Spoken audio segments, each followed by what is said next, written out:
ربي أيا غافرا رجوتك عفوا ولا لي سوى ودمع يسيل على مصحف. السلام عليكم ورحمة الله وبركاته.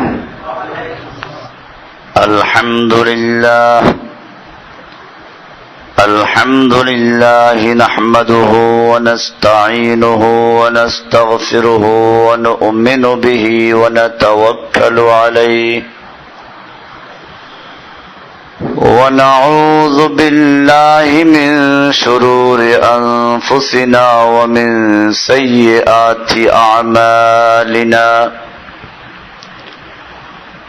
من يهده الله فلا مضل له ومن يضلله فلا هادي له. وأشهد أن لا إله إلا الله وحده لا شريك له. وأشهد أن محمدا عبده ورسوله صلى الله تعالى عليه وعلى آله وصحبه أجمعين. أما بعد فأعوذ بالله من الشيطان الرجيم. بسم الله الرحمن الرحيم.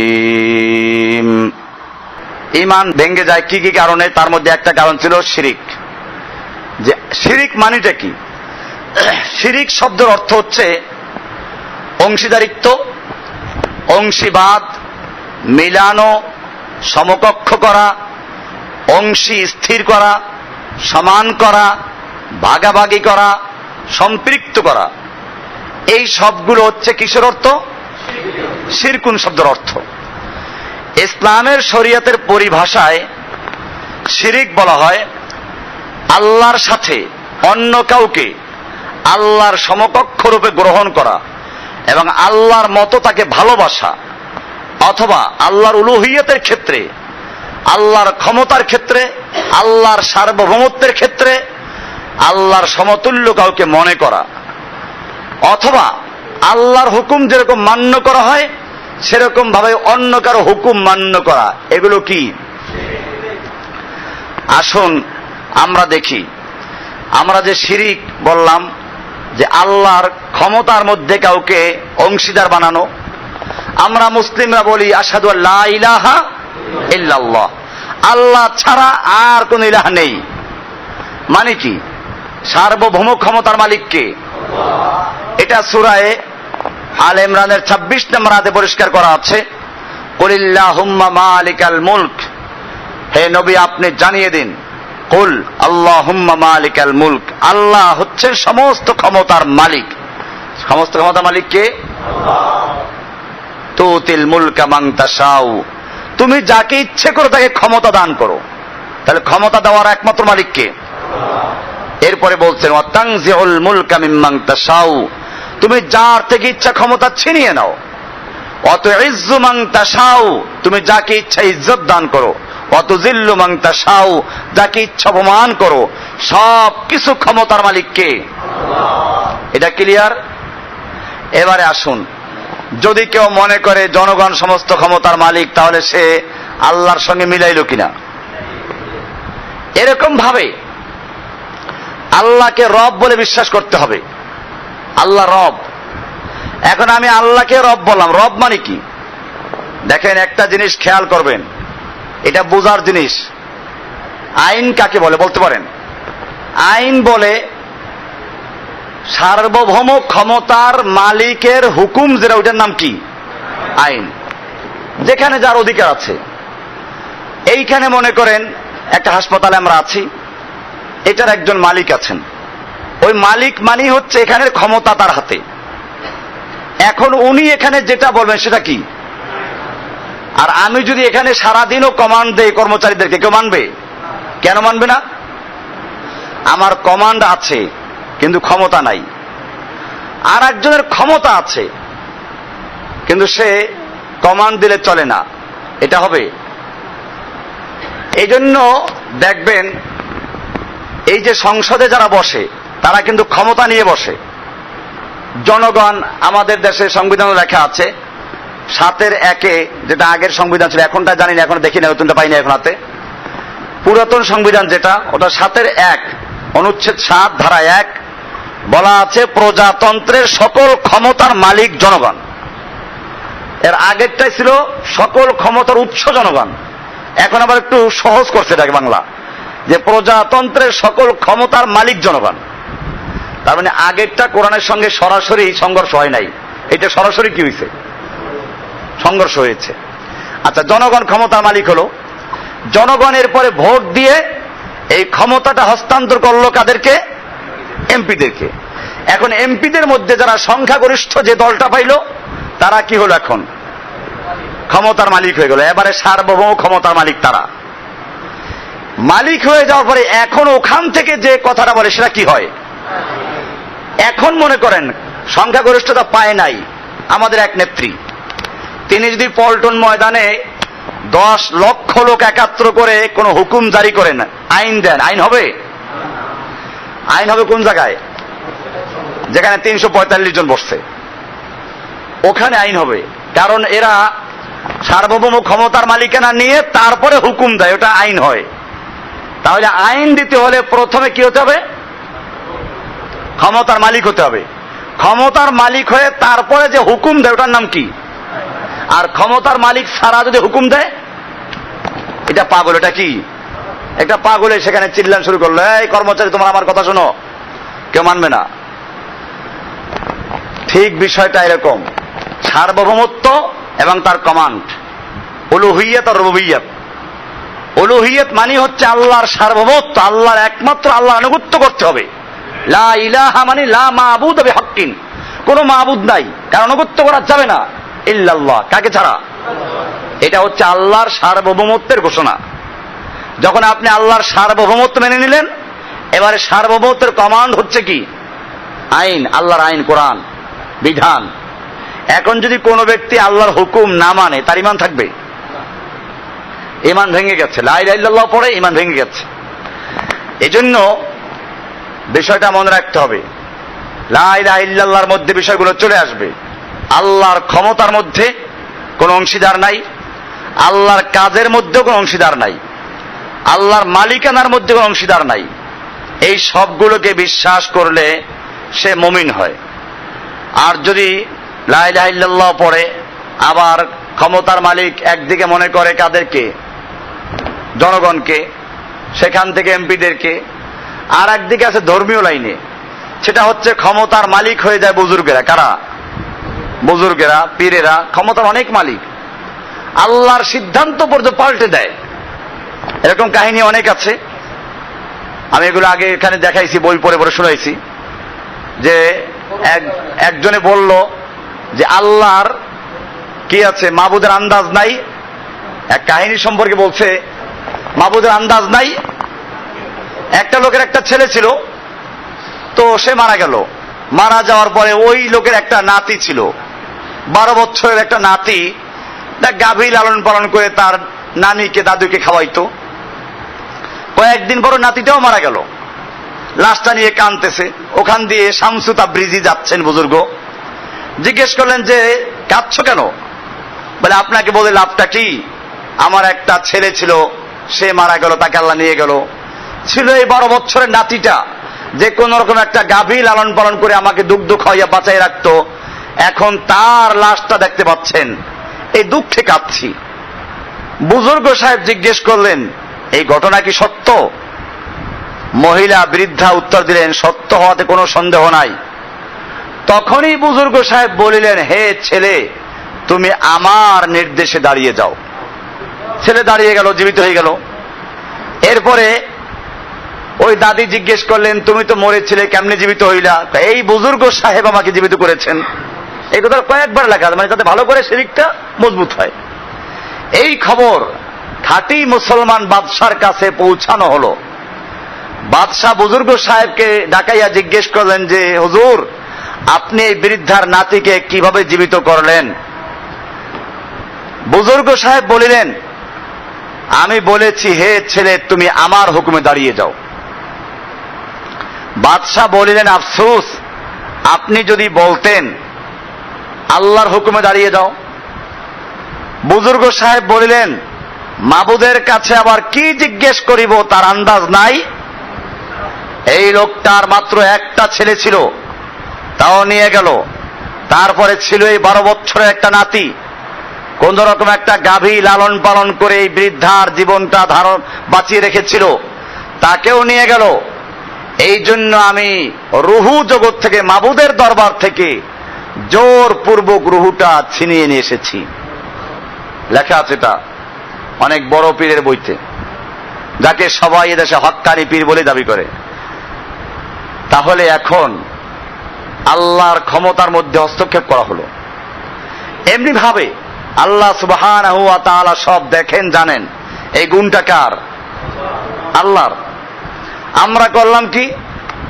বুজুর্গেরা সব দেখে, এটা ভিন্ন বিষয়। আমরা এটা ক্লিয়ার করতে চাই, কোনো বিষয় অস্পষ্ট যেন না থাকে। কারামতকে আমরা অস্বীকার করি না। কারামতের আউলিয়াকে আমরা অস্বীকার, আউলিয়াদের কারামত আছে, এটা খুব ভালো করে বোঝার চেষ্টা করবেন, কারণ এইগুলো ক্লিয়ার না বুঝলে সমস্যা হয়। আমরা কি বলতে চাই এটা বুঝে না বুঝেই খামাখা বিরোধিতা করে। আমি এটা আজকে ক্লিয়ার করে দিচ্ছি, আমরা কোন বুজুর্গের কারামতকে অস্বীকার করি না। আহলুস সুন্নাহ যেমন আকীদা, তাই বলে কোরআন সুন্নাহর বিরুদ্ধে যদি কোনো কারামত নামে কিছু করা হয় তাও বিশ্বাস করি না। আসুন এবার দলিল নেন। নবীদের মৌজুদা থেকে শুরু করি। আমাদের নবী সাল্লাল্লাহু আলাইহি ওয়াসাল্লাম একদিকে বদরের যুদ্ধের আগের রাত্রে সাহাবায়ে কেরামদেরকে বলে দিলেন, ভয় পেও না, কালকে দেখবা এইখানে আবু জাহেলের লাশ, এখানে উতবার লাশ, এখানে সাহেবার লাশ। এবং ঠিকই পরের দিন দেখা গেল আল্লাহর রাসূল সাল্লাল্লাহু আলাইহি ওয়াসাল্লাম যেখানে চিহ্নিত করেছিলেন তার থেকে এক চুল এদিক সেদিক যায় নাই। তাহলে এটা আল্লাহর রাসূল সাল্লাল্লাহু আলাইহি ওয়াসাল্লামের কি মুজিজা, আল্লাহ তাআলা জানিয়ে দিয়েছেন। এখন যে কেউ মনে করে এটা নবীর মুজিজা, সবসময় আল্লাহর রাসূলের ক্ষমতা এটা, তাহলে আমরা দেখব আল্লাহর রাসূল সাল্লাল্লাহু আলাইহি ওয়াসাল্লামের খাবারের মধ্যে একজন ইহুদি মহিলা দাওয়াত দিল, বকরির গোশতের সঙ্গে বিষ মিশিয়ে আল্লাহ নবীকে খাওয়াইলো। এটা দেখলেন না কেন? আল্লাহ তাআলা দেখান নাই। আল্লাহ তাআলা দেখানোর পরে তিনি দেখেছেন, আল্লাহ জানাবার পরে জেনেছেন। আল্লাহর নবীর স্ত্রী আয়েশা রাদিয়াল্লাহু তাআলা আনহার উপরে একদল লোক একটা মিথ্যা অপবাদ দিল, জিনার তহমাত দিল। আল্লাহ নবী সাল্লাল্লাহু আলাইহি ওয়াসাল্লাম আয়েশাকে গিয়ে বললেন, যদি লাউ আজনাবতি, যদি তুমি কোনো গুনাহ করে থাকো তাহলে আল্লাহর কাছে তওবা করো। হযরত আয়েশা বলেন যে আমার এই কথা তীরের মতো কলিজার মধ্যে আঘাত করলো। আমি বললাম যে আমাকে আমার আব্বার কাছে পৌঁছে দেন। আয়েশা বলেন যে আমি তখন যে কি বলবো, আমি বললাম এই কথা যে আমার অবস্থা ইউসুফের বাপের মতো, ইয়াকুবের নামটা ভুলে গেছে, ইউসুফের আব্বার মতো। তিনি বলেছিলেন ফাসাবরুন জামিল, ধৈর্য ধারণ করাই আমার কাজ। আমিও সেটাই বলবো। আমি যদি এখন স্বীকার করে দিই মিথ্যা হবে, আর যদি বলি না আমি অন্যায় করি নাই তাহলে আপনি বিশ্বাস করবেন না। তার চেয়ে আমাকে আবার বাবার বাড়ি পাঠাই দেন। 1 মাস পর্যন্ত আয়েশা রাদিয়াল্লাহু তাআলা আনহা বাপের বাড়িতে আছেন। আল্লাহর নবী আবু বকরের কাছে যান, কথাবার্তা হয়, আয়েশার সঙ্গে কথা হয় না। একদিন খালি বলছেন কাইফা তিকে, সে কেমন আছে? আয়েশা বলেন যে এমনি জিজ্ঞেস না করলে ব্যথা কম লাগতো, এই যে সে কেমন আছে থার্ড পারসন করে, এটা আরো খারাপ লাগলো। এই অবস্থায় 1 মাস চলে গেল। এরপরে আয়াত নাযিল হলো কোরআনে কারীমের, ইন্নাল্লাযীনা জাউ বিল ইফকি, সূরা নূরের মধ্যে আছে না? হ্যাঁ, ইন্নাল্লাযীনা জাউ বিল ইফকি উসবাতুম মিনকুম, এখান থেকে প্রায় 10টা আয়াত নাযিল হলো যে মিথ্যা তহমাত দিলে পরে, অপবাদ দিলে পরে তার কি শাস্তি হবে। এরকম বিষয়গুলো নিয়ে যখন আয়াত নাযিল হয়ে গেল, আল্লাহর নবী এবারে বুঝতে পারলেন যে ওরা মিথ্যা তহমাত দিয়েছিল। এবারে লোকদেরকে ডেকে কোরআনে ওখানে শাস্তিও নাযিল হয়েছে, তার শাস্তি দেওয়া হলো। এমনি ভাবে ইয়াকুব আলাইহিস সালামের ঘটনাও চলে আসছে। ইউসুফকে জেলে ওরা কুয়ার ভিতরে নিক্ষেপ করে গিয়ে বলল যে ওকে বাগে নিয়ে গেছে। ইয়াকুব আলাইহিস সালাম বললেন যে ফাসাবরুন জামিল, সবরে জামিল আমার কাজ। আর কোনো কথা বলেন নাই। আমি ইউসুফের ঘেরান পাচ্ছি, সে জীবিত আছে, এটা বলছেন নাকি? কিন্তু প্রায় 35 বছর পরে যখন ইউসুফের ভাইদের সঙ্গে পরিচয় হলো, এরপরে ইউসুফ নিজের পরিচয় দিলেন, বাবার খবর জানলেন, তারপরে বলেন জামাটা নিয়ে যাও, আব্বাজানের চোখে লাগিয়ে দাও, চোখ ভালো হয়ে যাবে। জামা নিয়ে রওনা হচ্ছে মিশর থেকে। আর ইয়াকুব আলাইহিস সালাম বাড়িতে বসে বলছেন, কোরআন বলছে, ইন্নী লাআজিদু রিহা ইউসুফ লাউলা আন তুফান্নিদুন, আমি ইউসুফের ঘ্রাণ পাচ্ছি, যদি তোমরা আমাকে মানসিক রোগী না বলো, সেই পুরান পাগল না বলো, তাহলে আমি বলবো আমি ইউসুফের ঘ্রাণ পাচ্ছি। আপনি এখন নিজেকে জিজ্ঞেস করেন যে তুমি এখন 35 বছর পরে মিশরের থেকে ইউসুফের জামার ঘ্রাণ পাচ্ছ, আর যখন ইউসুফ তোমার বাড়ির পাশে কূপের মধ্যে পড়ে আছে তখন তুমি কেন ঘ্রাণ পাও নাই? উত্তর কি হবে?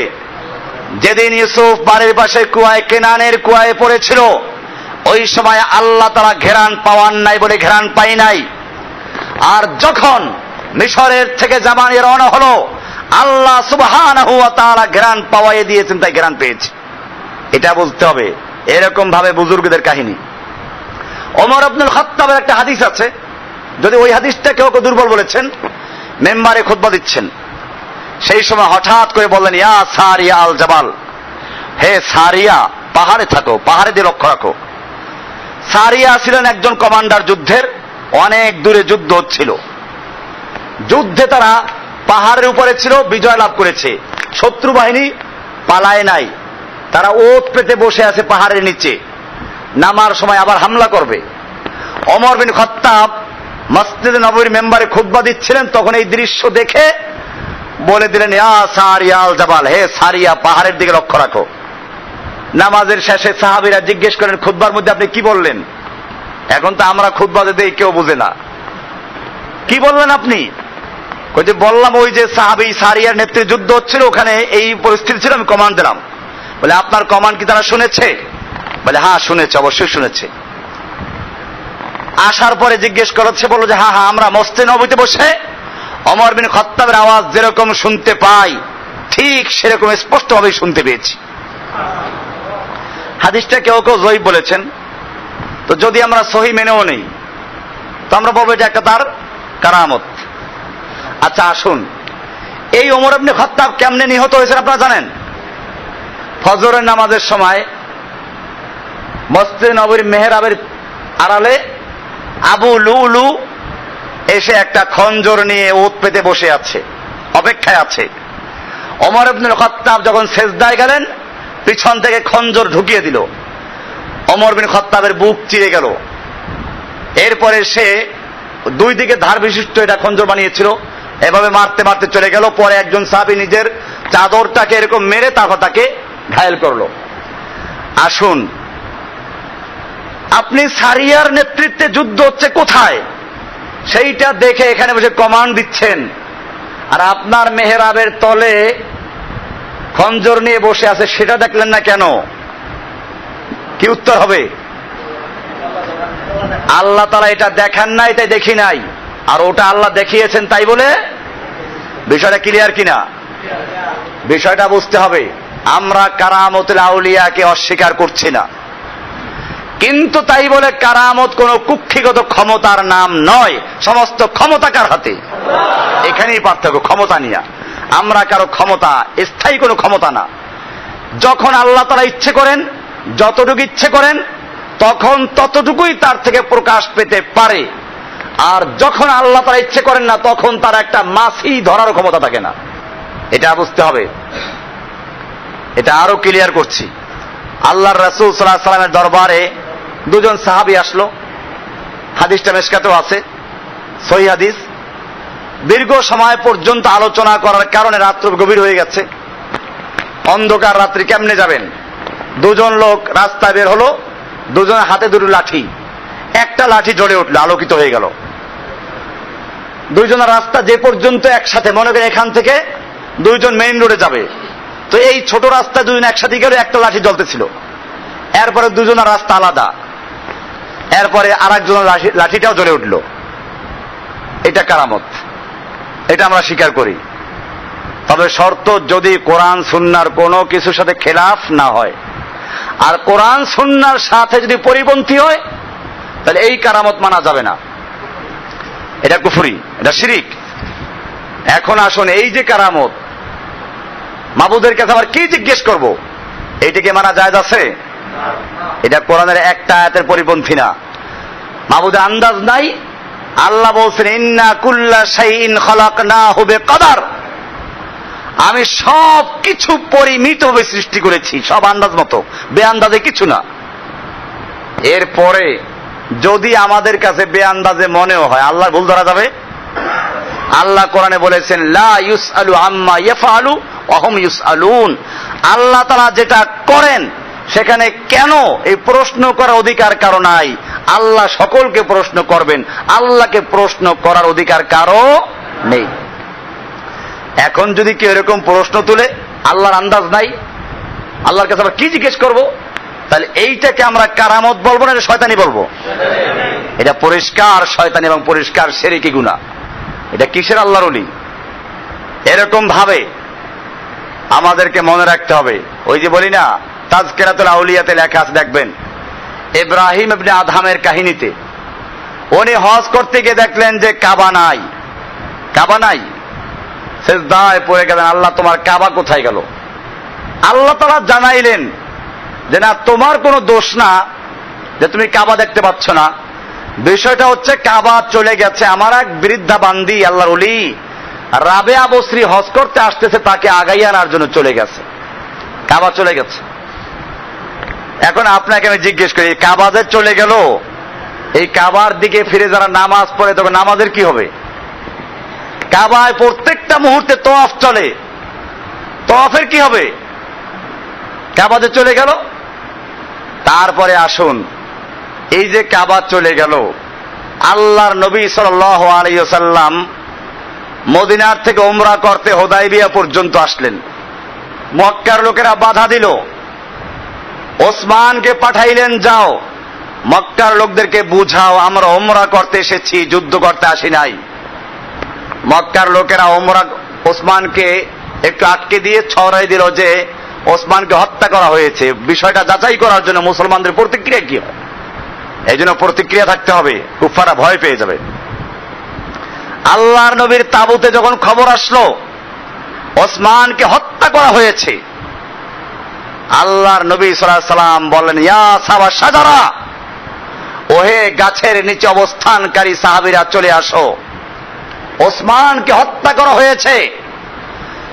আল্লাহর নবী হাত রেখে দিলেন, আসো বায়াত করো, যতক্ষণ পর্যন্ত ওসমান হত্যার বদলা নিতে গিয়ে হয়তো মক্কা বিজয় করে ছাড়বো, নতুবা সকলে শহীদ হয়ে যাব, একটা লোক মদিনায় ফিরে যাব না, এই মর্মে কে কে রাজি আছো বায়াত করো। 1400 সাহাবায়ে কেরাম পর্যায়ক্রমে আল্লাহর নবীর হাতের উপরে হাত রেখে বায়াত করলেন। এক পর্যায়ে আল্লাহ নবী সাল্লাল্লাহু আলাইহি ওয়াসাল্লাম নিজের বাম হাতটাকে ডান হাতের উপরে রেখে দিয়ে বলছে এটা ওসমানের হাত, যাতে এই বায়াতের থেকে ওসমান বঞ্চিত না হয়। বায়াত হয়ে গেল। আসলে কি ওসমানকে হত্যা করা হয়েছিল? আল্লাহর নবী যদি গায়েব জানতেন তাহলে এই খামাখা বায়াত নিতেন নাকি? বুঝতে হবে, আল্লাহ তাআলা জানাইলে জানেন, না জানাইলে জানেন না, এটাও মাঝখানে বলে দিলাম। যাই হোক, বায়াত হয়ে গেল, আল্লাহর পক্ষ থেকে আয়াত নাযিল হয়ে গেল লাকাদ রাদিয়াল্লাহু আনিল মুমিনিন ইয ইউবাইউনাকা তাহতা আশ-শাজারা, আল্লাহ তাআলা মুমিনদের প্রতি সন্তুষ্ট হয়ে গেছেন আর রাজি হয়ে গেছেন, খুশি হয়ে গেছেন যখন তারা আপনার হাতের উপর হাত রেখে বায়াত করছিল গাছের উপরে, গাছের নিচে বসে। আল্লাহ তাআলা খালি এ পর্যন্ত রাজি হয়ে শেষ করেন নাই, আল্লাহ বলছেন ইয়াদুল্লাহি ফাওকা আইদিহিম, তাদের হাতের উপরে স্বয়ং আল্লাহর নিজের হাত ছিল। সাহাবায়ে কেরাম বায়াত করলেন আর কবিতা পড়তে লাগলেন নাহনুল্লাযীনা বায়াউ মুহাম্মাদা আলাল জিহাদে মা বাকিনা আবাদা, আমরা সে জাতি যারা আল্লাহ নবীর হাতে হাত দিয়ে বায়াত করেছি, আমরা জিহাদ চালিয়ে যাব যতক্ষণ পর্যন্ত আমাদের দেহের সঙ্গে রূহ থাকবে। এই ছিল সাহাবায়ে কেরামদের বায়াত। এই বায়াত লয়ে গেছে কোথায় জানেন? পীরেরা নিয়ে গেছে, চিন্তাই করে, ডাকাতি করে নিয়ে গেছে। এই যে পীর মুরিদির বায়াত কোথায় পাবে? এই আয়াতগুলো পড়ে, ওই হাদিসগুলো পড়ে। কিন্তু বায়াত নিবে আমিরুল মুমিনিন, বায়াত নিবে খলিফাতুল মুসলিমিন। সেই খেলাফত ব্যবস্থাটাকে ধ্বংস করে দিয়ে বায়াত নিয়ে গেছে কোথায়? এখন আবার একটা সিলসিলা বানাইছে। আল্লাহর নবী নাকি আলীকে খেলাফত দিয়ে গেছেন, আলী দেশের হাসান বসরিকে সাজারা বলে। সাজারা মানে বৃক্ষ, গাছের ডাল। এখান থেকে ডাল ছাড়তে ছাড়তে চলে গেছে কোথায়? আমি জিজ্ঞেস করতে চাই, শিয়াদের একটা আকীদা আছে, আপনারা কি শিয়া কিনা? শিয়াদের আকীদা হচ্ছে আল্লাহর নবী সাল্লাল্লাহু আলাইহি ওয়াসাল্লাম গাদিরে খুম নামক জায়গায় আল্লাহর নবী সাল্লাল্লাহু আলাইহি ওয়াসাল্লাম আলীকে বললেন যে আলী তুমি আমার পরে খলিফা হবে, খেলাফত দিয়ে গেলেন। শিয়ারা এজন্য বলে যে আল্লাহর রাসূল সাল্লাল্লাহু আলাইহি ওয়াসাল্লামের পরে আবু বকর, ওমর, ওসমান, এই যে তিনজন খলিফা, এরা যেহেতু আল্লাহর নবীর ফয়সালা মানে নাই, আলীকে খলিফা মানে নাই, এজন্য তারা নিজেরা মুরতাদ হয়ে গেছে, তারা মুনাফিক ছিল, এবং তাদেরকে যারা মান্য করে তারা সব মুনাফিক হয়ে গেছে। নাউজুবিল্লাহ মিন যালিক। এটা কাদের বক্তব্য? শিয়াদের বক্তব্য। আর আহলুস সুন্নাহ ওয়াল জামাতের বক্তব্য হচ্ছে এই যে না, আল্লাহর নবী সাল্লাল্লাহু আলাইহি ওয়াসাল্লাম আলীকে খেলাফত দিয়ে যান নাই, বরং আল্লাহর রাসূল হাদিসে পরিষ্কার বলেছেন লাউ কানা বাদি নবিয়ান লাকানা ওমর, আমার পরে যদি কোন নবী হতো সে নবী হতো কে? ওমর। আবার আর এক হাদিসে আল্লাহর রাসূল বলেছেন আল্লাহ আবু বকর সম্পর্কে, আল্লাহর রাসূল সাল্লাল্লাহু আলাইহি ওয়াসাল্লাম তার জীবদ্দশায় আবু বকরকে নিজের নামাজের ইমামতি দাঁড় করে গেলেন। আল্লাহর নবীর পাশে যাদের কবর হলো সমস্ত সাহাবায়ে কেরাম ঐক্যমতের ভিত্তিতে যেখানে কবর দিলেন, এমনকি আলী নিজেও তো আবু বকরকে শেষে বয়াত দিলেন, ওমরকে বয়াত দিলেন। যদি আল্লাহর রাসূল সাল্লাল্লাহু আলাইহি ওয়াসাল্লাম আলীকে বয়াত দিয়ে যেতেন, খেলাফত দিয়ে যেতেন, তাহলে আলীর জন্য ফরজ ছিল সেটা প্রকাশ করা যে আলী যুদ্ধ করলেন, যে হাসান হোসাইন এদের বিরুদ্ধে যুদ্ধ করলেন, তারা চুপ ছিলেন কি জন্য? বাপের খেলাফতে লড়েন না কি জন্য? জীবনের ভয়তে?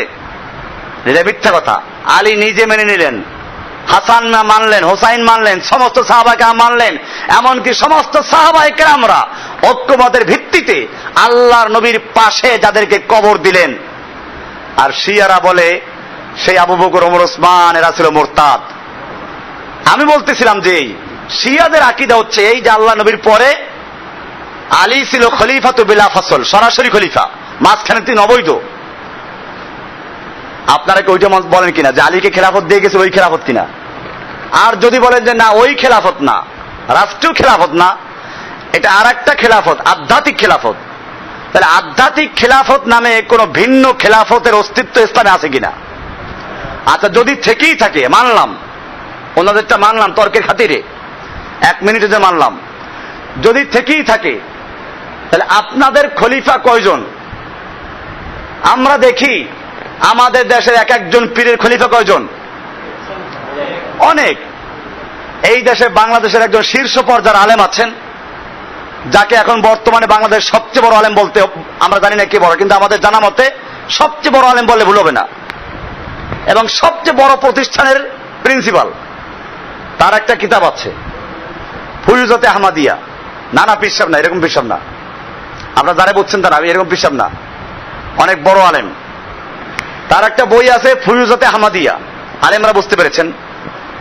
এই বইতে লেখা আছে হযরতের খলিফাদের তালিকা।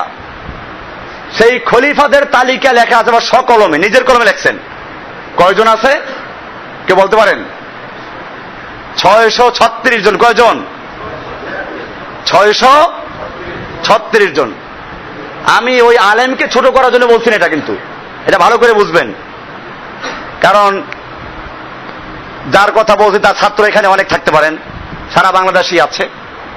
কাজী আমি তাকে ছোট করার জন্য না, এই জন্য তার নামটা বলি নাই, কিন্তু আমি বলতে চাচ্ছি যে বিষয়টা সেটা বুঝতে হবে যে এর দ্বারা প্রমাণ হলো যে আধ্যাত্মিক লাইনের যে খলিফা, এই খলিফা একাধিক হতে পারে। তাহলে আমি জিজ্ঞেস করতে চাই, আপনি আপনার মেহনতের মাধ্যমে, আত্মশুদ্ধির মাধ্যমে আপনি 636 জনকে খেলাফত দেওয়ার উপযুক্ত মনে করলেন, আল্লাহর নবী সাল্লাল্লাহু আলাইহি ওয়াসাল্লাম কি সারা জীবনে একজনকে উপযুক্ত মনে করলেন আলীকে? এছাড়া আর কাউকে খেলাফত দেওয়ার উপযুক্ত মনে করেন নাই? খালি আলীকে খেলাফত দিলেন, আর কোন ব্যক্তি এই খেলাফত পাওয়ার উপযুক্ত ছিল না? আবু বকর কি সেই আধ্যাত্মিকতা অর্জন করতে পারেন নাই? ওমর অর্জন করতে পারেন নাই? ওসমান পারেন নাই? আবু উবায়দা পারেন নাই? বেলাল হাফসি পারেন নাই? সালমান পারেন নাই? সোহাইব রুমি পারেন নাই? মুআজ পারেন নাই? সাআদ পারেন নাই? এরকম হাজার লক্ষ সাহাবী, এত সাহাবায়ে কেরামদের মধ্যে কাউকে আল্লাহ রাসূল সাল্লাল্লাহু আলাইহি ওয়াসাল্লাম খেলাফত দেওয়ার মতো তৈরি করতে পারলেন না। তৈরি করতে পেরেছেন কয়জন মাত্র? আর আপনি পাচ্ছেন কতজন? তাহলে তো মাশাআল্লাহ, আপনি আল্লাহ রসুলের চেয়েও কি আধ্যাত্মিক শক্তিতে বেশি শক্তিশালী। কারণ নবী যা না পেরেছেন আপনি তা পারলেন।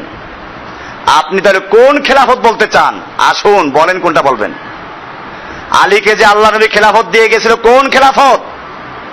যদি বলেন রাষ্ট্রীয় খলিফা, তাহলে শিয়াদের পক্ষে আপনি চলে গেলেন। তাহলে মাঝখানে তিনজন বাদ, তারা মোরতাদ, তাদেরকে মেনেছে তারা মোরতাদ। আলী নিজেও যেহেতু মেনেছে, আলীও মোরতাদ। আর যদি বলেন যে না, রাষ্ট্রীয় খেলাফত না, আধ্যাত্মিক খেলাফত, তাহলে আধ্যাত্মিক খেলাফত শুধু আলীকে দিলেন, অন্যরা দোষ করলো কি? অন্যরা উপযুক্ত ছিল না? এটা কি সাহাবায়ে কেরামদের শানকে, মর্যাদাকে, আল্লাহ নবীর ছাত্রদেরকে আপনি ছোট করলেন না? আপনি নিজে 100 খলিফা বানাইতে পারেন, 500 খলিফা বানাইতে পারেন, আর আল্লাহ রাসূল সাল্লাল্লাহু আলাইহি ওয়াসাল্লাম সারা জীবনে খলিফা বানাইতে কয়জন? কোন খলিফা বলবেন? একটু আল্লাহকে ভয় করেন। কেবল জসিমউদ্দিন রহমানির বিরোধিতা করতে যাইয়েন না, চিন্তা করে আল্লাহকে ধরা পড়তে হবে। এই খেলাফত বায়াতকে আপনারা ছিনতাই করেছেন। যে খেলাফত বায়াত ছিল রাষ্ট্রের, সেই খেলাফত বায়াতকে ছিনতাই করে তারপরে নিয়ে গেছে কোথায়? এর কোনো দলিল নাই। দলিল খালি একটাই বলবে, এত বড় বুজুর্গেরা কম বুঝেছে, আপনি খালি বুঝলেন। এইটা বললে আমার কোনো উত্তর নাই, এইটা বললে আমার কোনো উত্তর নাই। আমি কোরআন হাদিস থেকে যা বুঝেছি সেটা আমি প্রমাণ করেছি, এবং আলহামদুলিল্লাহ আমি একটা বই আর একটা লিখতেছি, ইনশাআল্লাহ এটা আপনারা পাইলে সব পরিষ্কার হয়ে যাবেন। আকীদা, কিতাবুল আকায়েদ, এগুলো প্রশ্ন উত্তর আকারে নিচ্ছি ইনশাআল্লাহ। সেগুলো সবগুলো আপনারা হয়তো আগামী সম্মেলনের দিনে ইনশাআল্লাহ পাবেন, আমরা চেষ্টা করবো ইনশাআল্লাহ। আজকেই সম্পন্ন করেছি বইটাকে, তো আশা করি যে কালকে প্রেসে চলে যাবে, এবং ইনশাআল্লাহ আপনাদেরকে সামনের মজলিসে আমরা দেওয়ার চেষ্টা করব।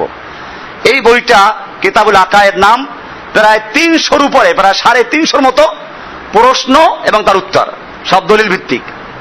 সেখানে এই সবগুলো আসবে ইনশাআল্লাহ।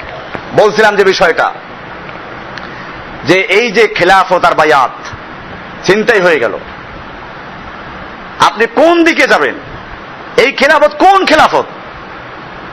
আধ্যাত্মিক খেলাফত বলবেন আলাদা, তাহলে আল্লাহ নবী শুধু একজনকে দিলেন। আর যদি বলেন রাষ্ট্রীয় খেলাফত, তাহলে মাঝখানে তিনজনকে আপনি কি বলবেন? অতএব বুঝতে হবে। যাই হোক, বলতেছিলাম আল্লাহ রসুল বায়াত নিলেন। সেই বায়াত ছিল কিসের বায়াত?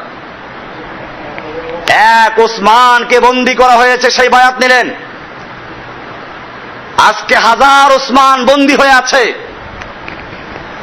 হাজার ওসমানদেরকে হত্যা করা হচ্ছে, জেলখানায় ঢুকিয়ে তারপরে তাদেরকে নির্যাতন করা হচ্ছে, উলঙ্গ করা হচ্ছে। এই জন্য তো বায়াত নাই। এজন্য কি হচ্ছে না? বায়াত নিলে নেন সেই বায়াত। যাই হোক, বলছিলাম আমি অন্য প্রসঙ্গে আলোচনা করছিলাম, সেখান থেকে ঢুকে গেছি অনেক দূরে। আসল জায়গায় ফিরে আসি। আল্লাহর নবী এখানে 3 দিন অবস্থান করলেন। এরপরে বায়াত যখন হয়ে গেল, মক্কা লোকেরা বুঝতে পারলো যে এইবার রক্ষা নাই তাহলে আর। এই পরে তারা সুর নরম করে আসলো, চুক্তি হলো। সেই চুক্তির ধারার মধ্যে ছিল এই বছর মক্কায় ঢুকতে পারবেন না, ওমরা করতে পারবেন না, মদিনায় ফিরে যেতে হবে। আল্লাহর নবী সাল্লাল্লাহু আলাইহি ওয়াসাল্লাম ফিরে গেলেন ওখানে কোরবানি করে। আমি জিজ্ঞেস করতে চাই, আল্লাহর নবী সাল্লাল্লাহু আলাইহি ওয়াসাল্লাম প্রায় 1400 সাহাবায়ে কেরামদেরকে নিয়ে ইহরাম পরে কষ্ট করে মদিনার থেকে মক্কার একেবারে কাছে হুদায়বিয়া পর্যন্ত আসলেন। 3 দিন পর্যন্ত থাকলেন। ওসমানকে পাঠাইয়া চেষ্টা করলেন, বায়াত হলো, আল্লাহ বায়াত কবুল করলেন, বায়াতের উপরে সিলমোহর লাগাইলেন, আল্লাহ নিজের হাত রাখলেন। এরকম এত কিছু হলো, কিন্তু ওইখানে কাবা গেছিল? আল্লাহ নবীর জন্য কাবা গিয়েছিল? আল্লাহর নবীর জন্য কাবা যায় নাই, কাবা গেছে কার জন্য? এখন বুঝতে পারছেন? কার কাবা চলে গেল কার জন্য? রাবেয়া বস্ত্রীর জন্য চলে গেছে। এখন আমি কি বলি, এটাকে কেরামত বলবো? এটা মিথ্যা, এটা কি? এরপর অনেকে বলে যে আসল কাবা যায় নাই, ছায়া কাবা গিয়েছিল। আমি বলবো আপনি আগেরটা ভুলে গেছেন। আগে তো বললেন যে কাবা খুঁজে পায় নাই, ইব্রাহিম আদম কাবা খুঁজে পায় নাই, তো ছায়া কাবা গেলে আবার খুঁজে পায় নাই কেন? ছায়া কাবায় যদি গিয়ে থাকে ওটা কাবা খুঁজে পায় না বললেন না আগে? এই মিথ্যা কথাকে প্রমাণ করার জন্য আরো 10টা মিথ্যা কথা বলতে হয়, তারপর প্রমাণ হয় না। এই জন্য বুঝতে হবে। আমি বলতেছিলাম যে বিষয়টা, যে কারামত, এই কারামতের নামে শিরিক আছে আমাদের সমাজে। বুজুর্গরা সব দেখে, মুরিদের অন্তরের খবর সব জানে, লেখা আছে ওদের কিতাবে। আশ-শাইখু জাসুসু কলবিল মুরিদ, পীর হচ্ছে মুরিদের কলবের অন্তরের গোয়েন্দা। ইয়াদখুলু ওয়া ইয়াখরুজু, পীর মুরিদের অন্তরে ঢুকে আর বের হয়। ওয়ালা ইয়াত্তালিউ আলাইহিল মুরিদু, কিন্তু মুরিদে তার টের পায় না। পীর মুরিদের অন্তরে ঢুকে আর বের হয়, মুরিদ কি করে না? টের পায় না। এই যে কতগুলো ক্ষমতা, আমরা এগুলোকে বলি শিরিক। এগুলো কি শিরিক? এগুলো ধর্মীয় শিরিক। আরো অনেক আছে। হুজুর আপনাকে দেখা মাত্র অতীত, বর্তমান, ভবিষ্যৎ সব বলে দিবেন। এগুলো বলার মালিক কে? না মানুষ। মানুষ কোন আলেমুল গায়েব না, গায়েবের মালিক একমাত্র কে? এই জন্য আমার এই বইতে আজকে 4টা প্রশ্ন উত্তর লিখেছি। আল্লাহর নবী কিসের তৈরি? আল্লাহর নবী মানুষ ছিলেন কিনা? আল্লাহর নবী আলেমুল গায়েব ছিলেন কিনা? আল্লাহর নবী সব জায়গায় হাজির নাজির কিনা? প্রত্যেকটা প্রশ্ন উত্তর কোরআন এবং সহিহ হাদিস থেকে দেওয়া, কোনো কথা নিজের না, ডাইরেক্ট কোন আয়াত দিয়ে জবাব দেওয়া আছে। তো যাই হোক, আমরা শিরিক নিয়ে আলোচনা করি। এবার আসুন শিরিক সম্পর্কে কোরআনের আয়াত কতগুলো আমরা শুনি এবং হাদিস শুনি। শিরিকের ভয়াবহতা কি? আল্লাহ সুবহানাহু ওয়া তাআলা বলছেন সূরা নিসার 36 নম্বর আয়াতে, ওয়াবুদুল্লাহা ওয়ালা তুশরিকু বিহি শাইআ, তোমরা আল্লাহর ইবাদত করো, আল্লাহর সঙ্গে কোনো কিছুকে শরীক করো না। এরকম ভাবে আল্লাহর রাসূল সাল্লাল্লাহু আলাইহি ওয়াসাল্লামকে জিজ্ঞেস করা হয়েছিল, আব্দুল্লাহ বিন মাসউদ থেকে বর্ণিত, সাআলতুন নবিয়্য সাল্লাল্লাহু আলাইহি ওয়াসাল্লাম আইয়ুয যামবি আযম ইনদাল্লাহ, আমি আল্লাহর নবীকে জিজ্ঞেস করলাম যে ইয়া রাসূলুল্লাহ, সবচেয়ে বড় গুনাহ আল্লাহর কাছে কোনটি, সবচেয়ে বড় পাপ কোনটি? তো আল্লাহ রাসূল সাল্লাল্লাহু আলাইহি ওয়াসাল্লাম বলেন, ক্বালা আনতা জাআলা লিল্লাহি নিদ্দান ওয়া হুয়া খালাকাকা, তুমি আল্লাহর সঙ্গে কাউকে শরীক করা অথচ তিনি তোমাকে সৃষ্টি করেছেন। আল্লাহ তোমাকে সৃষ্টি করেছেন আর তুমি তার সঙ্গে শরীক করো, এটা সবচেয়ে বড় গুনাহ। এটা কেন বললেন? কেন বলেন? এজন্য যে দুনিয়াতে মানুষেরাও শিরিক পছন্দ করে না। আপনি আপনার স্ত্রীকে বিয়ে করলেন, ঘরে গিয়ে দেখলেন যে আপনার খাটে আর একটা পুরুষ। আপনি জিজ্ঞেস করেন স্ত্রীকে, এটাকে? বলে এটা তোমার মতো আরেকজন, একটু শরীক করলাম, অংশীদার বাংলা তোমার সাথে একটু অংশীদার করলাম। কোন স্বামী এটা মানবে? রুচিশীল কোন স্বামী মানবে না। আর যদি হুমায়ুন আজাদ মার্কা হয় তো ভিন্ন কথা। এরকম ভাবে আপনার ছেলে আপনাকে বাদ দিয়ে আরেকজনকে বাপ ডাকে, তো কি হবে? প্রথম বলবেন যে না, অবুঝ শিশু, কিছু বলবেন না। এরপরে বড় হওয়ার পরে যখন ডাকে তখন কি করবেন? এরকম ভাবে শিরিক দুনিয়াতে কেউ পছন্দ করে না। আল্লাহর রাসূল সাল্লাল্লাহু আলাইহি ওয়াসাল্লাম সেজন্য বললেন, আনতা জাআলা লিল্লাহি নিদ্দান ওয়া হুয়া খালাকাকা, তুমি আল্লাহর সঙ্গে শরীক করো অথচ আল্লাহ তাআলা তোমাকে সৃষ্টি করেছেন। এরকম আল্লাহ সৃষ্টি করা সত্ত্বেও যিনি তোমাকে সৃষ্টি করে, তিনি তার মালিক, তুমি তাকে তার সঙ্গে শরীক করবে, এটা আল্লাহর কাছে সবচেয়ে বড় অন্যায়, বড় গুনাহ। এজন্য আল্লাহ তাআলা বলছেন সূরা নিসার 48 নম্বর আয়াতে বলছেন, ইন্নাল্লাহা লা ইয়াগফিরু আন ইউশরাকা বিহি, আল্লাহর সঙ্গে যদি কোনো ব্যক্তি শিরিক করে আল্লাহ তাকে ক্ষমা করবেন না, ওয়া ইয়াগফিরু মা দুনা যালিকা লিমান ইয়াশাউ, আর এছাড়া আল্লাহ তাআলা এর চেয়ে নিচের গুনাহ, এর চেয়ে ছোট যত গুনাহ, মা দুনা যালিকা, এর চেয়ে ছোট গুনাহগুলো আল্লাহ ক্ষমা করে দিবেন। এরকম ভাবে আরেকটা আয়াত আছে সূরা নিসার 116 নম্বর আছে, সেখানে বলা আছে, ইন্নাল্লাহা লা ইয়াগফিরু আন ইউশরাকা বিহি ওয়া ইয়াগফিরু মা দুনা যালিকা লিমান ইয়াশা ওয়া মান ইউশরিক বিল্লাহি ফাকাদ দাল্লা দালালাম বাঈদা, যে আল্লাহর সঙ্গে শিরিক করে আল্লাহ তাকে ক্ষমা করবেন না, আর যে আল্লাহর সঙ্গে শিরিক করলো সে অনেক অনেক দূরে চলে গেছে। এ সম্পর্কে আল্লাহর রাসূল সাল্লাল্লাহু আলাইহি ওয়াসাল্লাম আরেকটা হাদিস বলছেন, যে হাদিসটা আবু যার গিফারি থেকে বর্ণিত। তিনি বলেন যে আল্লাহর রাসূল সাল্লাল্লাহু আলাইহি ওয়াসাল্লাম বলেছেন, ইন্নাল্লাহা ইয়াগফিরু লিআবদিহি মা লাম ইয়াকাইল হিজাব, আল্লাহ তাআলা তার বান্দাকে ক্ষমা করতে থাকেন যতক্ষণ পর্যন্ত পর্দা না পড়ে যায়। কি না পড়ে যায়? কিলা ইয়া রাসূলুল্লাহ আমাল হিজাব, সাহাবায়ে কেরাম প্রশ্ন করে ইয়া রাসূলুল্লাহ হিজাব কি জিনিস, পর্দা কি জিনিস? ক্বালা আন তামুতান নাফসু মুশরিকাতান, আল্লাহ রাসূল সাল্লাল্লাহু আলাইহি ওয়াসাল্লাম বললেন যে কোন ব্যক্তি শিরিক করা অবস্থায় মৃত্যুবরণ করা হচ্ছে পর্দা পড়ে যাওয়া, শিরিকরত অবস্থায় মৃত্যুবরণ করলো আর আল্লাহ তাআলা তাকে ক্ষমা করবেন না। এটা বুখারী মুসলিমের হাদিস, হাকিম মুসনাদে হাকিম জামে মুস্তাদরাকে হাকিম আলা সহিহাইন ওটার মধ্যে আছে 6 নম্বর খণ্ডের 260 নম্বর পৃষ্ঠা হাদিসটা আছে। এরকম ভাবে আল্লাহ তাআলা কোরআনের আরেক আয়াতে বলছেন, সূরা মায়েদার 72 নম্বর আয়াতে আল্লাহ তাআলা কি সুন্দর করে বলছেন, ইন্নাহু মান ইউশরিক বিল্লাহি, নিশ্চয়ই যে ব্যক্তি আল্লাহর সঙ্গে শিরিক করলো, ফাকাদ হাররামাল্লাহু আলাইহিল জান্নাতা, আল্লাহ তাআলা তার জন্য জান্নাতকে হারাম করে দিয়েছেন। কি করে দিয়েছেন? হারাম করে দিয়েছেন। ওমা ওয়াহুন নার, আল্লাহ বলছেন ওর ঠিকানা জাহান্নাম। তার ঠিকানা কোথায়? এরপরে বলছেন ওয়ামা লিজ জালিমিনা মিন আনসার, এই জালেমিনদের জন্য, মুশরিকদের জন্য কোনো সাহায্যকারী নাই, কোনো সাহায্যকারী নাই, কেউ তাকে সাহায্য করতে পারবে না। এরকম ভাবে আল্লাহর রাসূল সাল্লাল্লাহু আলাইহি সাল্লামের হাদিসও আছে। এরপরে আল্লাহ তাআলা কোরআনুল কারীমে আমাদের নবীজিকে বলছেন, সূরা জুমার অর্থাৎ 39 নম্বর সূরার 65 নম্বর আয়াতে আল্লাহ তাআলা বলছেন, ওয়ালাকাদ উহিয়া ইলাইকা, আল্লাহ নবীকে আল্লাহ তাআলা বলছেন যে হে নবী, আপনি নবী সাল্লাল্লাহু আলাইহি ওয়াসাল্লাম বলছেন, আল্লাহ তাআলা বলতেছেন লাইন আশরাকতা, হে নবী আপনি যদি আল্লাহর সঙ্গে শিরিক করেন, আপনি যদি আল্লাহর সঙ্গে শিরিক করেন, লা ইয়াহবাতান্না আমালুকা, আপনার আমলগুলো সব হাপ্ত হয়ে যাবে, বরবাদ হয়ে যাবে, নষ্ট হয়ে যাবে, ধ্বংস হয়ে যাবে। ওয়ালা তাকুনান্না মিনাল খাসিরিন, এবং আপনি ক্ষতিগ্রস্ত লোকদের অন্তর্ভুক্ত হবেন। কাকে বলা হচ্ছে? আমাদের নবীকে বলা হচ্ছে যে আপনি যদি আল্লাহর সঙ্গে শিরিক করেন তাহলে আপনার জীবনের সমস্ত আমল কি হয়ে যাবে? আছে দুনিয়ার কোন ব্যক্তি নবীজির সমতুল্য আমল করবে? তাহলে নবীজিকে আল্লাহ বলছেন যে আপনি শিরিক করলে আপনার আমলগুলো বন্ধ হয়ে যাবে, ধ্বংস হয়ে যাবে। এরপরে আল্লাহ তাআলা কোরআনুল কারীমে বলছেন, বিভিন্ন নবীদেরকে উল্লেখ করে সূরা আনআমের 88 নম্বর আয়াতে বলছেন, ওয়ালাউ আশরাকু, এই সব নবীরা যদি আল্লাহর সঙ্গে শিরিক করতেন, লাহাবিতা আনহুম মা কানু ইয়ামালুন, তাহলে তারা যত আমল করেছে সমস্ত আমল তাদের বরবাদ হয়ে যেত। আমাদের নবীজিকে বললেন, আল্লাহ অন্য নবীদেরকে বললেন।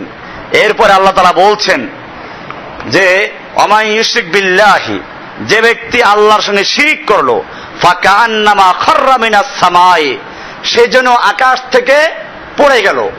যেরকম পাহাড় থেকে মানুষ গড়াইয়া পড়ে যায়, সেদিন আসমান থেকে পড়ে গেল। ফাতাখতাফুহু তায়রু, তাকে পাখি ছো মেরে নিয়ে গেল। আও তাহবি বিহির রিহু মিন ফি মাকানিন সাহিক, অথবা তাকে একেবারে দূরের কোন স্থানে বাতাস উড়িয়ে নিয়ে নিক্ষেপ করে মারলো। এটা কি বললেন? শিরিক করলে পরে তার কোনো অস্তিত্ব আল্লাহর কাছে থাকবে না, আল্লাহ তাআলা তাকে উড়িয়ে দিবেন। এটা কোরআনে বলা আছে। আল্লাহ তাআলা কোরআনে স্পষ্ট করে বলছেন এটা, ওয়াকাদিমনা ইলা মা আমিলু মিন আমালিন ফাজআলনাহু হাবাআম মানসুরা, এটা সূরা ফুরকানের 23 নম্বর আয়াতে আল্লাহ তাআলা বলছেন, ওয়াকাদিমনা ইলা মা আমিলু মিন আমালিন, তারা যত আমল করেছে সে আমলগুলোর দিকে আমি লক্ষ্য করলাম। ফাজআলনাহু হাবাআম মানসুরা, আমি তাদের সেই আমলগুলোকে বিক্ষিপ্ত ধুলাকণায় পরিণত করে দিয়েছি, বিক্ষিপ্ত ধুলাকণায় উড়িয়ে দিয়েছি। এটা কোনো মূল্য নাই যদি কি থাকে? শিরিক থাকে। এরপরে আল্লাহ তাআলা বলছেন, যারা মুশরিক শিরিক করে এরা না অপবিত্র, নাপাক। আল্লাহ কোরআনে বলছেন সূরা তওবার 28 নম্বর আয়াতে আল্লাহ বলছেন, ইয়া আইয়ুহাল্লাযীনা আমানু ইন্নামাল মুশরিকুনা নাজাসুন, হে নবী, হে মুমিনরা জেনে রাখো, নিশ্চয় মুশরিকরা নাপাক। মুশরিকরা কি? যারা এতক্ষণ আমি দেখাইছি শিরিক করে দুই রকম, একটা রাষ্ট্রীয় শিরিক আর একটা কি ধর্মীয় শিরিক। দুই দলই শিরিকে লিপ্ত আছে। আল্লাহ এবারে বলছেন ইন্নামাল মুশরিকুনা নাজাসুন, মুশরিকরা নাপাক। এরপরে মুশরিকদের জন্য কোনো দোয়াও কবুল হবে না, সে যত আপন হোক। আল্লাহ তাআলা কোরআনুল কারীমের সূরা তওবার 113 নম্বর আয়াতে বলছেন, মা কানা লিন নাবিয়্যি ওয়াল্লাযীনা আমানু আইয়াস্তাগফিরু লিল মুশরিকিনা, কোন নবীর জন্য এবং কোন মুমিনের জন্য উচিত হবে না আইয়াস্তাগফিরু লিল মুশরিকিন, কোন মুশরিকের জন্য দোয়া করা। ওয়ালাউ কানু উলি কুরবা, যদিও সে হোক না একেবারে নিকট আত্মীয়, মিন বাদে মা তাবায়্যানা লাহুম আন্নাহুম আসহাবুল জাহিম, যখন তাদের কাছে পরিষ্কার হয়ে গেল, সুস্পষ্ট হয়ে গেল যে সে জাহান্নামের অধিবাসী, জাহান্নামী হয়ে গেছে, এখন আর দোয়া করাও জায়েজ নাই। এটার একটা শানে নুজুল আছে। আমাদের নবীজির চাচা আবু তালেব, যেই লোকটা সারা জীবন নবীর পক্ষে কাজ করলো, যেই লোকটা সারা জীবন নবীর খেদমত করলো, 3 বছর পর্যন্ত অবরুদ্ধ ছিল আল্লাহ নবীর কারণে, এই লোকটা মৃত্যু মুখে পতিত হচ্ছে। আল্লাহর নবীজি মাথার কাছে গিয়ে বসলেন, চাচা খালি বলো লা ইলাহা ইল্লাল্লাহ, এটা চাবি, জান্নাতের চাবি, এটা ছাড়া তালা খুলবে না। খালি এইটা বলো, মুহাম্মাদুর রাসূলুল্লাহ তোমার সাক্ষী দেওয়া দরকার নাই, লা ইলাহা এতটুকু বলতে, লা ইলাহা ইল্লাল্লাহ বলতে হবে, তাওহীদ, এটা ছাড়া কাজ হবে না, শিরিক থাকলে কাজ হবে না। আবু তালেব বলল না, মারা গেল। আল্লাহর নবীজি মৃত্যুর পরেও দোয়া করতে লাগলেন। হাদিসে পরিষ্কার বলা হয়েছে, আল্লাহর রাসূল সাল্লাল্লাহু আলাইহি ওয়াসাল্লাম বললেন, আমি ততক্ষণ পর্যন্ত দোয়া করতে থাকব যতক্ষণ পর্যন্ত আল্লাহর পক্ষ থেকে আমাকে নিষেধ না করা হবে। কে দোয়া করছেন? কে দোয়া করছেন? আল্লাহর নবী কি তার চাচাকে হেদায়েত দিতে পেরেছেন? হেদায়েত দেওয়ার মালিক কে? এই একটা লোককে আল্লাহ হেদায়েত দিলে কোনো আপত্তি ছিল? আমাদেরও তো মনে চায়, আবু তালেবের ঘটনা শুনতে শুনতে আমাদেরও তো মায়া লাগে যে আল্লাহ তুমি ওরা হেদায়েত দিলে না কেন? আল্লাহর কি মায়া আমাদের চেয়ে কম না বেশি? তা আল্লাহ কেন আবু তালেবকে হেদায়েত দিলেন না? রহস্যটা কি? রহস্য আছে, আল্লাহু আলাম, আল্লাহ ভালো জানেন কি রহস্য আছে। কিন্তু আমরা যেটা বাহ্যিকভাবে মনে করি তা হচ্ছে এই, আল্লাহ তাআলা গোটা দুনিয়ার মানুষদের জন্য দলিল পেশ করলেন যাতে করে কেউ এই বিশ্বাস না করে পীর হেদায়েত দিয়ে দিবে, পীরে তাওয়াজ্জু দিয়া অলি বানাই দিবে, পার করে নিবে, কেউ ফেরে না খালি হাতে খাজা বাবার দরবার হতে, পীর তার রুহের সব দেখে, আধ্যাত্মিক সব চিকিৎসা করে দিবে, এই সমস্ত আকীদা কেউ না রাখে, সেইটা বুঝাবার জন্য আল্লাহ তাআলা স্পষ্ট করে দেখাইলেন যে আমাদের নবী, আমাদের মুহাম্মদ সাল্লাল্লাহু আলাইহি সাল্লাম, যার আগের পিছের সমস্ত গুনাহ ক্ষমা করা হয়েছে, সাইয়্যিদুল আম্বিয়া ওয়াল মুরসালিন, যিনি সমস্ত নবীদের নবী, রাসূলদের রাসূল, সমস্ত মাখলুকের সর্বশ্রেষ্ঠ ব্যক্তি, তাকেও আল্লাহ তাআলা এই ক্ষমতা দেন নাই একজন লোককে হেদায়েত দেওয়ার মতো। সুতরাং এর পরে যারা দাবি করবে সে হেদায়েত দিয়ে দিবে, পার করে নিয়ে যাবে, তরাইয়ে নিবে, সেই ব্যক্তি নিশ্চয়ই হয়তো আল্লাহর নবীর চেয়ে বড়, নইলে শয়তান। নইলে কি আল্লাহর নবীর চেয়ে বড় হওয়ার কোন সুযোগ আছে? এইভাবে আবু তালেব মারা গেল। এরপরে আল্লাহর পক্ষ থেকে আয়াত নাযিল হয়ে গেল, সূরা কসাসের আয়াত, ইন্নাকা লা তাহদি মান আহবাবতা, হে নবী আপনি যাকে পছন্দ করবেন, আপনি যাকে ভালোবাসবেন তাকে হেদায়েত দিবেন, এই ক্ষমতা আপনাকে দেওয়া হয় নাই। ওয়ালাকিন্নাল্লাহা ইহদি মান ইয়াশাউ, বরং আল্লাহ তাআলা যাকে ইচ্ছে করেন তাকে হেদায়েত দান করেন। ওয়াহুয়া আ'লামু বিল মুহতাদিন, আল্লাহ তাআলাই জানেন কে হেদায়েত প্রাপ্ত হবে। এটা জানার মালিক কে? হেদায়েত দেওয়ার মালিক কে? এইটা হয়ে গেল। এরপরে আল্লাহ তাআলা তার নবীকে দেখেন কিভাবে বলছেন, যেটা বললাম ওই পরে আয়াত, সূরা তাওবার 113 নম্বর আয়াত আল্লাহ বলছেন, মা কানা লিন নাবিয়্যি ওয়াল্লাযীনা আমানু, কোন নবীর জন্য এবং কোন মুমিনের জন্য সমুচীন হবে না, উচিত হবে না, আইয়াস্তাগফিরু লিল মুশরিকিন, কোন মুশরিকের জন্য ইস্তিগফার করা, দোয়া করা। তাহলে মুশরিকের জন্য দোয়া করাও জায়েজ নেই। আল্লাহর নবীকে নিষেধ করা হচ্ছে তোমার এই চাচার জন্য দোয়া করবে না। ওয়ালাউ কানু উলি কুরবা, হোক না সে নিকট আত্মীয়, একেবারে কাছের আত্মীয় না, আল্লাহ তাআলা সেটা বলেন, ওয়ালাউ কানু উলি কুরবা, যদিও হয় সে নিকট আত্মীয়, তার জন্য ইস্তেগফার করতে পারবা না। মিন বাদে মা তাবায়্যানা লাহুম, যখন তাদের সামনে স্পষ্ট হয়ে গেল, আন্নাহুম আসহাবুল জাহিম, তারা জাহান্নামী। তারা কি? মুশরিক কোথায় চলে যায়? জাহান্নামী। তাহলে আর ইস্তেগফার করা যাবে? এরপরে আল্লাহ তাআলা বলছেন, ইন্নাল্লাযীনা কাফারু মিন আহলিল কিতাবি ওয়াল মুশরিকিনা, নিশ্চয় যারা আহলে কিতাবদের থেকে যারা কাফের, ওয়াল মুশরিকিন, এবং যারা মুশরিক, ফি নারে জাহান্নামা, তারা কোথায় যাবে? জাহান্নামের আগুনে জ্বলবে, খালিদিনা ফিহা, অস্থায়ীভাবে জ্বলবে। উলাইকা হুম শাররুল বারিয়া, এরাই হচ্ছে সৃষ্টির মধ্যে সবচেয়ে নিকৃষ্টতম প্রাণী। এরপরে আল্লাহ তাআলা বলছেন সূরায়ে, এটা ছিল 151 নম্বর আয়াত সূরা আলে ইমরানের। এরপর আল্লাহ বলছেন ওয়ায়াবুদুনা মিন দুনিল্লাহি, মানুষরা আল্লাহর পরিবর্তে এমন কিছুর ইবাদত করে মা লা ইয়াদুররুহুম ওয়া লা ইয়ানফাউহুম, যারা ওদের কোনো উপকারও করতে পারে না, ক্ষতিও করতে পারে না। উপকার করার মালিক কে? ক্ষতি করার মালিক কে? অথচ তারা এমন কিছুর ইবাদত করছে যারা ওদের ক্ষতিও করতে পারে না, উপকার করতেও পারে না। আর বলে কি? ওয়ায়াকুলুনা, তারা বলে হাউলাই শুফাআউনা ইনদাল্লাহ, এরা আল্লাহর কাছে আমাদের দিকে সুপারিশ করবে। কি করবে? আমাদের সুপারিশ করে নিয়ে যাবে, তরাইয়ে নিয়ে যাবে। মেলে কিনা? এবার দেখেন আল্লাহর উত্তরটা কি সুন্দর উত্তর। কোরআনে আয়াত পড়তেছে, আয়াত, এটা আমি তৈরি করে পড়তেছি না, আয়াত নাম্বার বলতেছি। কাজে এর পরেও যদি কারো সমস্যা থাকে তওবা করা উচিত। আল্লাহ তাআলা কি বলেন শুনুন। আল্লাহ বলছেন কুল, হে নবী আপনি বলুন, আতুনাব্বিউনাল্লাহ বিমা লা ইয়ালামু ফিস সামাওয়াতি ওয়ালা ফিল আরদ, তোমরা কি আল্লাহ তাআলাকে জানাচ্ছ, আল্লাহ তাআলাকে খবর দিচ্ছ যেটা আল্লাহ তাআলা নিজে জানেন না? আল্লাহকে জানাইতেছে এরা সুপারিশকারী, আল্লাহ জানেন না যারা কি? আল্লাহ বলতেছেন তোমরা কি আল্লাহকে জানাচ্ছ বিমা লা ইয়ালামু মা ফিস সামাওয়াতি ওয়ালা ফিল আরদ, আল্লাহ তাআলা যেটা জানেন না আসমানে বা জমিনে, এটা আল্লাহ তাআলা জানেন না, তোমরা কি আল্লাহকে সেটা জানাচ্ছ? সুবহানাহু ওয়া তাআলা আম্মা ইউশরিকুন, আল্লাহ বলছেন ওরা যা আল্লাহর সঙ্গে শরীক করছে এর থেকে আল্লাহ তাআলা অনেক ঊর্ধ্বে এবং আল্লাহ তাআলা অনেক পবিত্র। আল্লাহ পবিত্র এগুলোর থেকে।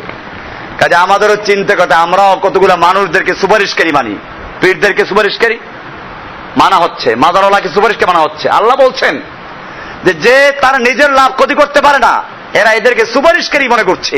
তোমরা কি আল্লাহকে শিখাচ্ছ? আমরা বলি না আমাকে শিখাচ্ছ, কথাটা বোঝেন নাই? আমাকে শিখাচ্ছ, আমি জানি না। আল্লাহ তাআলা সেরকম কথাই বলছেন এখানে, আরবি পরিভাষা ওইটাই, আতুনাব্বিউনাল্লাহ, আল্লাহকে শিখাচ্ছ, আল্লাহকে জানিয়ে দিচ্ছ বিমা লা ইয়ালামু, যেটা আল্লাহ জানেন না। আল্লাহ জানেন না, আল্লাহকে জানে যে আল্লাহ এরা সুপারিশকারী, এই বুজুর্গরা সুপারিশ করে নিয়ে যাবে, দুই হাতে দুজনকে পার করে নিয়ে যাবে। ওই যে মাওয়াজে সাকিয়া থেকে দেখেছিলাম যে পীর ধরা ফরজ, তারপরে লেখছে যে যদি কারো দুইজন পীর হয়, দুই পীর দুই ডানা ধরে কোথায় হয়ে যাবে? দো পীর দো ডানা পাকার কে বেহেশত মেলে জায়গা কোই হরজ নেই। উর্দুতে লেখতে পারে, বাংলা লেখতে পারে। দুই পীরে দুই ডানা ধরে কি করবে? বেহেশতে নিয়ে যাবে। আল্লাহ তাআলা ওইটা উত্তর দিচ্ছেন, আল্লাহ কি শিখাচ্ছ যেটা আল্লাহ তাআলা নিজে জানেন না? এরপরে আল্লাহু আকবার, মুআয ইবনে জাবাল রাদিয়াল্লাহু তাআলা আনহু বলেন কুনতু রিদফান নবী সাল্লাল্লাহু আলাইহি ওয়াসাল্লাম আলা হিমারিন, আমি আল্লাহর নবীর সাথে একটা গাধার উপরে বসেছিলাম। আমরা সাইকেলে দুজন বসি না, মোটর সাইকেলের পিছনে, আল্লাহ নবী একটা গাধায় বসে আছেন, উনি আল্লাহ নবীর পিছনে বসছেন, এক গাধায় দুইজন। এই গাধাটার নামও আছে, ইউকাল লাহু ওফায়ের, গাধার নাম ছিল কি? ওফায়ের। মুআয বিন জাবাল আল্লাহ নবীর পিছনে বসে আছেন যে গাধাটার উপরে, গাধাটার নাম কি? আইন ফা ইয়া রা, ওফায়ের। ফাকালা, আল্লাহ রাসূল সাল্লাল্লাহু আলাইহি ওয়াসাল্লাম বলেন ইয়া মুআয হাল তাদরি হক্কুল্লাহি আলা ইবাদিহি আমা হক্কুল্লাহি ইবাদি আল্লাহ, তুমি কি জানো আল্লাহর হক বান্দার উপরে কি এবং বান্দার হক আল্লাহর উপরে কি? হক অধিকার, অধিকার বলা হয়েছে আল্লাহর উপরে। কি সুন্দর কথা। আল্লাহ নবী যখন সাহাবীকে কথা জিজ্ঞেস করলেন, সাহাবী বললেন আল্লাহু ওয়া রাসূলু আ'লামু, আল্লাহ এবং আল্লাহর রাসূল এটা ভালো জানেন। আল্লাহর রাসূল সাল্লাল্লাহু আলাইহি ওয়াসাল্লাম উত্তর দিচ্ছেন, খুব ভালো করে দেখেন, আপনার হক এটা। ফাইন্না হক্কাল্লাহি আলা ইবাদিহি, আল্লাহর হক বান্দার প্রতি, মানে আল্লাহ তাআলা আমাদের কাছে পাওনা, কি পাওনা আছেন? আইয়াবুদুহু ওয়া লা ইউশরিকু বিহি শাইআ, যে তারা শুধুমাত্র আল্লাহর ইবাদত করবে, আল্লাহর সঙ্গে অন্য কোনো কিছুকে শরীক করবে না। এটা কার হক? কার কাছে? বান্দার কাছে। আর পক্ষান্তরে হক্কুল ইবাদি আলাল্লাহি, আর বান্দার হক আল্লাহর কাছে আল্লাহ ইউআযযিবা মাল্লা ইউশরিকু বিহি শাইআ, আল্লাহর সঙ্গে যেই লোকটায় কোনো কিছুকে শরীক করে না তাকে শাস্তি না দেওয়াটা হচ্ছে এই বান্দার হক আল্লাহর কাছে পাওনা। তাহলে একটা জিনিস বুঝলাম যে শিরিক না করলে কি হবে, আল্লাহ তাআলা বান্দাকে শাস্তি দিবেন না, চিরস্থায়ী শাস্তি হবে না কমপক্ষে। যদি অন্যায় করেও থাকে আল্লাহ হয়তো ক্ষমা করে জান্নাত দিবেন, আর নইলে শাস্তি ভোগ করে তারপর কি দিবেন। কিন্তু শিরিক না করলে তাকে চিরস্থায়ী জাহান্নামে দেওয়া হবে না। কি সুন্দর হাদিস, বুখারীর হাদিস এটা। এমনি ভাবে আল্লাহর রাসূল সাল্লাল্লাহু আলাইহি ওয়াসাল্লাম অনেক হাদিস আছে, আল্লাহ রাসূল সাল্লাল্লাহু আলাইহি ওয়াসাল্লামের থেকে বর্ণনা করছেন মুআয বিন জাবাল, এটাও হাদিসটা। উনি বলেন যে ক্বালা রাসূলুল্লাহ সাল্লাল্লাহু আলাইহি ওয়াসাল্লাম বিআশারি কালিমাতিন, আল্লাহর রাসূল সাল্লাল্লাহু আলাইহি ওয়াসাল্লাম আমাকে 10টা কালিমা শিখিয়েছেন। কয়টা কালিমা? 10টা কালিমা শিখিয়েছেন। কি কি উনি গণনা করলেন? 1 নাম্বার, লা তুশরিক বিল্লাহি ওয়া ইন কুতিলতা ওয়া হুররিকতা, তুমি আল্লাহর সঙ্গে কোনো কিছুকে শরীক করবে না, যদিও তোমাকে আগুনে পোড়াইয়া দেওয়া হয় অথবা তোমাকে কতল করে দেওয়া হয়, তবুও তুমি আল্লাহর সঙ্গে কোনো কিছুকে শরীক করবে না এবং শিরিক করবে না। 2 নাম্বার, ওয়ালা তাউক্কান্না ওয়ালিদাইকা, তুমি তোমার পিতা মাতার অবাধ্য হবে না। ওয়াইন আমারাকা আন তাখরুজা মিন আহলিকা ওয়া মালিকা, যদিও তারা উভয়জন তোমাকে হুকুম করে তুমি তোমার আহাল এবং মাল ত্যাগ করে চলে যাও, তারপরও মা বাবার সাথে অবাধ্য হবে না, হুকুম অমান্য করবে না। তারপরে 3 নাম্বার বললেন, ওয়ালা তাতরুকান্না সালাতান মাকতুবাতান মুতাআম্মিদান, খবরদার তুমি কোন ফরজ সালাতকে ইচ্ছে করে তরক করবে না। কারণ ফাইন্না মান তারাকা সালাতান মাকতুবাতান মুতাআম্মিদাতান, যে ব্যক্তি কোন সালাতকে, ফরজ সালাতকে ইচ্ছে করে তরক করে, ফাকাদ বারিয়াত মিনহু জিম্মাতুল্লাহ, আল্লাহ তাআলার জিম্মা তার থেকে মুক্ত হয়ে যায়, আল্লাহ তাআলা ফ্রি করে দেন। অর্থাৎ তার দায় দায়িত্ব আল্লাহ গ্রহণ করেন না, আল্লাহ যার দায়িত্ব গ্রহণ করেন না, তার অবস্থা কি হবে? সে নিশ্চয় ধ্বংস হবে। এরপরে আল্লাহ রাসূল সাল্লাল্লাহু আলাইহি ওয়াসাল্লাম বললেন, এটা কয় নাম্বার গেল? 5 নাম্বার বলছেন, ওয়ালা তাশরাবান্না খামারান, মদ পান করবে না, খবরদার। ফাইন্নাহু রাসু কুল্লি ফাহিশা, এটা সমস্ত বেহায়াপনা কাজের এটা মূল, এটা উৎস। এরপরে বলছেন, ওয়াইয়াকা ওয়াল মাসিয়াতা, খবরদার তুমি গুনাহের কাজ করবে, পাপ করবে না। ফাইন্না বিল মাসিয়াতি হাল্লা সাকাতুল্লাহ আযজা ওয়া জাল্লা, কারণ গুনাহের মাধ্যমে আল্লাহর গজব অবতীর্ণ হয়। এরপরে বলেন, ওয়াইয়াকা ওয়াল ফিরারা মিনাজ যাহাফ ওয়া ইন হালাকান নাস, যখন তুমি যুদ্ধের ময়দানে অবতীর্ণ হও, খবরদার যদি সব মানুষও মারা যায় তারপরেও তুমি যুদ্ধের ময়দান থেকে পালাবে না, যুদ্ধের ময়দান থেকে পালানো গুনাহ কাবীরা।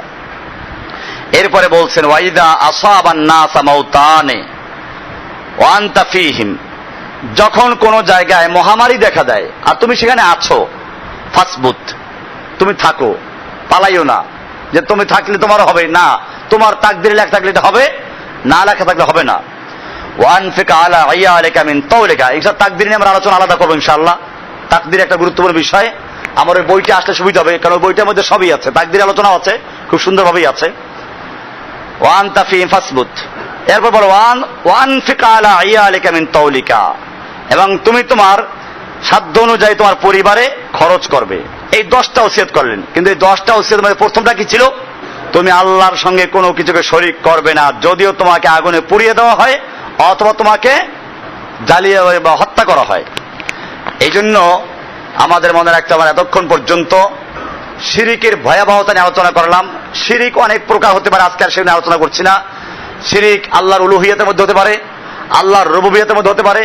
এটা আমার আরেকটা বই যেটা আছে, কিতাবুত তাওহীদ, যেটা আগে আপনারা পেয়েছেন, আজকেও আছে, যদি কারো প্রয়োজন নিজের কিতাবুল ঈমান, কিতাবুত তাওহীদ, এগুলো মূল কিতাব। এর মধ্যে আমি স্পষ্ট করেছি যে একজন মুসলিমের সঙ্গে কাফেরদের পার্থক্য কোন জায়গায়। মুসলিমরা আল্লাহকে মানে, কাফেররাও মানে, মক্কার কুফাররা মানতো, ইহুদিরাও মানে, খ্রিস্টানরা মানে, পার্থক্য কোন জায়গায় ওটা ক্লিয়ার করা আছে। এরপরে শিরিকের প্রকারগুলো লেখা আছে এখানে, যে আল্লাহর সাথে যে বান্দা শিরিক করে, অনেক প্রকার শিরিক আছে। রুবুবিয়তের মধ্যে শিরিক, আল্লাহর গুণের মধ্যে শিরিক, আল্লাহর উলুহিয়তের মধ্যে শিরিক, এরকম ভাবে শিরিকের প্রকার আছে। আশিরকুল আকবার, আশিরকুল আসগার, বড় শিরিক, ছোট শিরিক। ছোট শিরিক যেমন একটা দেখাই, রিয়া, লৌকিকতাটা শিরিক, শিরকে খফি বলা হয় এগুলোকে। তো এরকম ভাবে কোন ব্যক্তি মানুষকে খুশি করার জন্য কোনো কাজ করলো, এগুলো শিরকে খফি। তো এরকম বিষয়গুলো আমাদের জানা দরকার আছে, এগুলো বিস্তারিত এখানে আছে, আপনারা এই বইটা নিয়েও বিস্তারিত পড়লে পেয়ে যাবেন। আমরা মৌলিক একটা বিষয় আলোচনা করলাম, নাওয়াকিজুল ঈমানের যে 10টা বিষয় বলা হয়েছিল, তার মধ্যে প্রথম নাওয়াকিজটা ছিল কি? ঈমান ভঙ্গের যে কারণ, নাওয়াকিদুল ঈমান, ঈমান ভঙ্গের কারণের মধ্যে প্রথম ছিল আল্লাহর সঙ্গে শিরিক করা। আল্লাহ সুবহানাহু ওয়া তাআলা আমাদের সকলকে বিষয়গুলোকে বোঝার এবং আমল করার তৌফিক দান করুন। ওয়া সাল্লাল্লাহু তাআলা আলা নবিয়িনা মুহাম্মদ ওয়া আলিহি ওয়া সাহবিহি আজমাইন। সুবহানাল্লাহি ওয়া বিহামদিহি, সুবহানাকাল্লাহুম্মা ওয়া বিহামদিকা আশহাদু আল্লা ইলাহা ইল্লা আনতা আস্তাগফিরুকা ওয়া আতুবু ইলাইক।